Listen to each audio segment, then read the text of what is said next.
Digital Maharashtra news चॅनलला like, share आणि subscribe करा आणि मिळवा आपल्या परिसरातील ताज्या घडामोडी आणि महत्त्वाच्या अपडेट्स।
आनंदात आणि भोगराटीत जावं अशी आमच्याकडून तुम्हाला खूप खूप शुभेच्छा द्यायला विसरू नका। ट्रेनिंग हा करायचं आहे पण माझ्या मुली ठीक आहे। थँक्यू।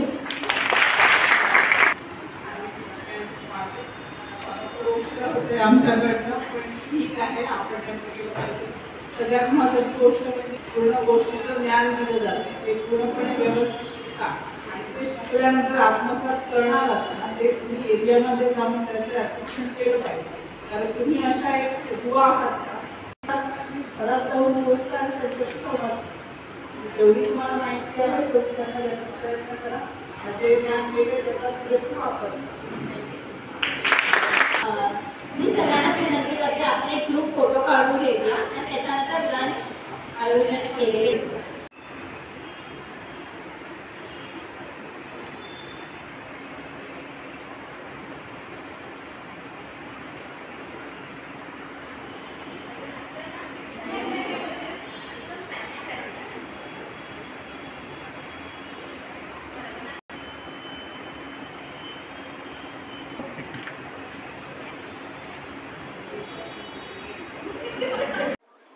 नमस्कार, माझं नाव श्रद्धा गुरव. मी as a facility coordinator foundation for mother and child health India येथे काम करत आहे. Foundation for mother and child health India आणि कर्नाटका हेल्थ प्रमोशन ट्रस्ट यांच्या सहयोगाने कंगारू मदर केअर हा प्रोजेक्ट उल्हासनगर येथे कार्यरत आहे. याच अनुषंगाने आम्ही उल्हासनगर म्युनिसिपल कॉर्पोरेशन यांच्या सहयोगाने एक आज आशा ट्रेनिंग अरेंज केलं आहे. या आशा ट्रेनिंग अंतर्गत आम्ही 55 आशा यांचं कांगारू मदर केअर आणि एक्सक्लुसिव्ह ब्रेस्ट फीडिंग ह्या विषयांवर त्यांना प्रशिक्षण देत आहोत. या प्रशिक्षणाचे हे फायदे आहेत की आशा असे व्यक्ती आहेत जे लगेचच बेनिफिशरीजशी कनेक्ट होतात. सो त्यांचं प्रशिक्षण करून आम्ही योग्य ती माहिती योग्य वेळेत फॅमिलीज पर्यंत पोहोचवू शकतो. ह्यासाठी हे ट्रेनिंग आयोजित करण्यात आलं आहे. त्याचबरोबर मी foundation for mother and child health India यांची पूर्ण team, Karnataka health promotion trust यांची टीम, उल्हासनगर म्युनिसिपल कॉर्पोरेशन या सगळ्यांचं धन्यवाद करू इच्छिते.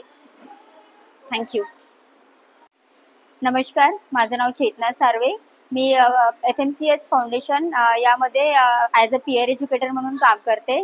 तर आज आम्ही उल्हासनगरमध्ये आशांचं ट्रेनिंग घेतो आहोत. तर या ट्रेनिंगचा फायदा असा झालेला आहे की एरियामध्ये जे कमी वजनाचे बाळं आहेत, जे हॉस्पिटलमधून लगेच डिस्चार्ज होतात, तर त्यांचं लगेच अर्ली फॉलोअप होण्यासाठी म्हणून आशांचं ट्रेनिंग घेतलेलं आहे की जेणेकरून बाळ जर कमी वजनाचं असेल तर त्यांना लवकरात लवकर फॉलोअप घेऊन आणि त्यांना लवकरात लवकर KMC बद्दल माहिती देऊन त्या बाळाचं वजन कसं वाढलं पाहिजे आणि तो बाळ हेल्दी कसं झालं पाहिजे याच्यावर लवकरात लवकर प्रोसेस घेता येईल.